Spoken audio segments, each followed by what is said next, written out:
हाँ तो भैया क्या हाल चाल है, सब बढ़िया। So as you all know कि मैं अपने इस चैनल के ऊपर सिर्फ और सिर्फ एनिमे की वीडियोस अपलोड करता हूँ या फिर कुछ टेलीविजन सीरीज के ऊपर अपलोड करता हूँ, लेकिन मेन चीज एनिमे है। और तुम सभी को पता है कि एनिमे का सबसे बड़ा दुश्मन कौन है? जी हाँ, कार्टून। और अब तुम लोगों को कैसा लगेगा कि मैं इस वीडियो के अंदर तुम्हें एक कार्टून रिकमेंड करने जा रहा हूँ। तो यार बिना किसी देरी के शुरू करते हैं। लेकिन एक मिनट, वीडियो स्टार्ट करने से पहले एक मिनट जरा मैं पानी पी लूँ, इससे पहले इंडिया पानी बंद कर दे।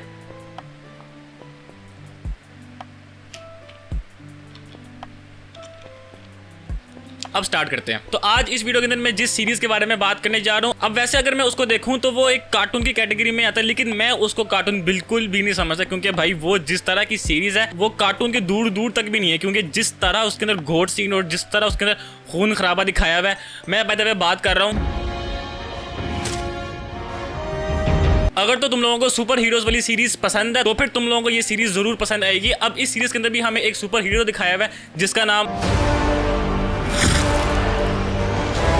अब तुम लोग पूछोगे कि यार इसमें क्या खास बात है, तो इसकी खास बात ये है कि ये बाकी जितनी भी सुपर हीरो वाली सीरीज है उन सब से काफी ज्यादा हटके है। अब वैसे मैंने खुद कोई इतनी सुपर हीरो वाली मूवीज नहीं देखी हुई, मैंने बस वो चंद सुपरमैन, बैटमैन और स्पाइडरमैन ही देखी हुई है। लेकिन उसके बावजूद मुझे डिफरेंस काफी ज्यादा फील हुआ कि जैसे बाकी जितनी भी सुपर हीरो वाली सीरीज होती है उसके अंदर एक विलन होता है और एक हीरो होता है, गुड वर्सेस बैड की फाइट होती है। लेकिन इसके अंदर वो उस तरह नहीं दिखाया, वो काफी ज्यादा डिफरेंट तरीके से दिखाया हुआ है। और अगर मैं कह रहा हूँ काफी ज्यादा डिफरेंट, तो इसका मतलब वाकई में काफी ज्यादा डिफरेंट है। और अगर तुम लोग सोच रहे हो कि यार ये डिफरेंट क्या चीज है, तो मैं तुम लोगों को कहूंगा कि भाई जस्ट इसकी फर्स्ट एपिसोड देख लो। ओ भाई तुम लोगों की नींदें उड़ जाएंगी। मतलब अभी मैं बोल रहा हूँ तो मुझे वो फर्स्ट एपिसोड का सीन याद आ गया। तुम जस्ट इसकी फर्स्ट एपिसोड देख लो तो फिर कोई भी तुम्हारे सामने अगर इनविजिबल को कार्टून बोलेगा तो तुम उसके मुंह पे रख के चपेट मारोगे। अब वैसे तो इस सीरीज का नाम, वैसे इनविंसिबल का मतलब तो सबसे ज्यादा ताकतवर होता है और जिसको कोई भी नहीं हरा सकता। लेकिन इस सीरीज के अंदर हमारा जो हीरो होता है वो काफी दफा हारता है और बहुत दफा तो मरने के दहाने में भी खड़ा होता है। एक्चुअल में इसके अंदर जो हमारा हीरो है वो सुपरमैन जैसा कोई इतना मेच्योर बंदा नहीं है, वो जस्ट एक 16-17 साल का एक लड़का है जो कि दुनिया को बचाने के बारे में भी सोच रहा होता है और साथ ही साथ अपने गर्लफ्रेंड को भी संभाल रहा होता है और उसी के साथ साथ एक इंसान बनने की भी कोशिश कर रहा होता है। जी हाँ, वैसे तो ये एक सुपर हीरो एनिमेशन सीरीज है, लेकिन इसके अंदर के कॉन्सेप्ट्स बहुत ज्यादा डीप है। That's what she said. तो ये तो हो गया इस सीरीज की स्टोरी। अब मैं इसकी स्टोरी के बारे में ज्यादा नहीं बोल सकता क्योंकि वो पे स्पॉइलर हो जाएगा। लेकिन एक चीज है जिसके बारे में मैं जरूर बात करना चाहता हूँ और मैं बात कर सकता हूँ, वो है इसके अंदर का एक्शन। अब चूंकि ये एक एनिमेशन सीरीज है तो इसीलिए एक्शन को लेकर बिल्कुल भी ये पीछे नहीं हटे, एकदम मस्त कमाल चुम्मेश्वरी इन्होंने एनिमेशन दिखाया है। एक्शन का अंदाजा तुम इस बात से लगा सकते हो कि इसके अंदर एक सीन होता है जिसके अंदर हमारा इनविंसिबल कहता है कि मैंने इस दुनिया में सब लोगों की जान बचानी है, और फिर उस सीरीज का विलन जो है वो इनविंसिबल को पकड़ के ऐसे ट्रेन के सामने रखता है। जी हाँ, और सामने से ट्रेन आती है। उस ट्रेन से इनविंसिबल को तो कुछ नहीं होता, लेकिन उस ट्रेन के अंदर जो लोग होते हैं वो ऐसे कुचल जाते हैं। मतलब वो सीन जब मैंने देखा था तो उस वक्त मैं पूरा का पूरा इनविंसिबल के अंदर गुम हो गया था भाई। उस सीन से 2-3 बातें एक समझ में आ गई थी कि एक तो है कि इनविंसिबल कभी मर नहीं सकता, उसकी बहुत लंबी जिंदगी, 1000-2000 साल जिएगा। और दूसरी कि इसके अंदर जो आम लोग हैं उसकी कोई इंपॉर्टेंस नहीं है। हालांकि इनविंसिबल चाहता है कि वो लोगों को बचाए, लेकिन इस सीरीज में बहुत सारे ऐसे सीन है कि इनविंसिबल से भी आम लोग मरे हुए हैं। अब अगर मैं एक्शन की बात कर रहा हूँ और मैं इस पूरी सीरीज के डैडी के बारे में बात ना करूँ तो वो तो नाइंसाफी होगी। जी हाँ, ओमनी मैन, ओ भाई साहब, इससे ज्यादा परफेक्ट डैड मैंने अभी तक अपनी पूरी जिंदगी में नहीं देखा। मतलब इस किस्म का बाप मिल जाए ना, जिंदगी सफल भाई। अब चूंकि ये एक सुपर हीरो की सीरीज है तो इसीलिए अगर तुम ये स्टार्ट करोगे तो तुम्हें स्टार्टिंग में थोड़ा बहुत डीसी या मार्वल की तुम्हें रिसेम्बलेंस मिलेंगी।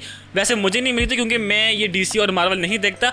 मुझे इस सीरीज के अंदर द बॉयज की बहुत ज्यादा रिसेम्बलेंस दिखी थी। मतलब जब मैंने इस सीरीज स्टार्ट की तो मैंने कहा ये होमलैंडर है, ये ए ट्रेन है, ये सोल्जर बॉय है, क्योंकि मैंने इससे पहले मैंने द बॉयज ही देखी, तो इसलिए द बॉयज मेरे पूरे दिमाग में थी। और वो क्या सीरीज थी भाई। एक्शन के बाद अब अगर इसकी एनिमेशन के बारे में बात करें तो एनिमेशन इसकी अच्छी है, मैं इसको बुरी नहीं कहूंगा। बात सीन है कि जिसके अंदर इन्होंने एनिमेशन को बिल्कुल सिंपल रखा हुआ है। जब मैंने ये सीरीज स्टार्ट की थी तो मैं उन सीन्स को लेके तनकीद करने लगा था, लेकिन फिर जब मैंने वो सीन देखा कि जिसके अंदर ओमनी मैन एक्शन प्लेनेट को तबाह करता है, ओ भाई साहब वो जो सीन था, उसके बाद मैंने कहा भाई तुम एनिमेशन को चाहे सिंपल रखो लेकिन एक्शन के सीन अच्छे दिखाने, और इन्होंने भी ऐसे किया तो इसीलिए 10 आउट ऑफ 10 एनिमेशन को लेके। अब वैसे इस सीरीज के 3 सीजन आगे में 8 एपिसोड के, और मैं तो भाई पहला सीजन सबसे ज्यादा बेस्ट है। और तुम लोगों से भी मैं कह रहा हूँ कि अगर तुम लोगों ने ये सीरीज स्टार्ट कर दी तो सीजन 1 की एपिसोड 7 और 8 जरूर देख लेना, वो बिल्कुल मिस ना करना, क्योंकि वो 2 एपिसोड मैं कहता हूँ पीक है भाई। है तो ये थी इनविंसिबल। अब एंड में अगर तुम लोग मुझसे पूछोगे कि यार ये कार्टून है, तो मैं इसको बिल्कुल भी कार्टून नहीं बोलूंगा, मतलब कार्टून की कैटेगरी से बिल्कुल दूर दूर है।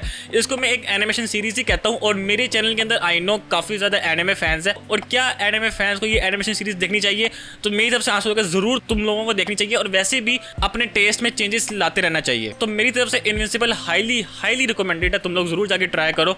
और यह आज के लिए बस इतना ही। आई होप आपको आज की वीडियो पसंद आई होगी। आइए तो हमारे इस चैनल को सब्सक्राइब करते हैं, और मुझे बताओ कि क्या मैं और एनिमेशन सीरीज का रिव्यू लाऊं, और तुम लोग नीचे कमेंट्स में बता सकते हो कि मैं आगे कौन सी एनिमेशन सीरीज देखूं। तो मैं मिलता हूं आपको अपनी किसी नेक्स्ट वीडियो में। तब तक के लिए अल्लाह हाफिज एंड सायोनारा।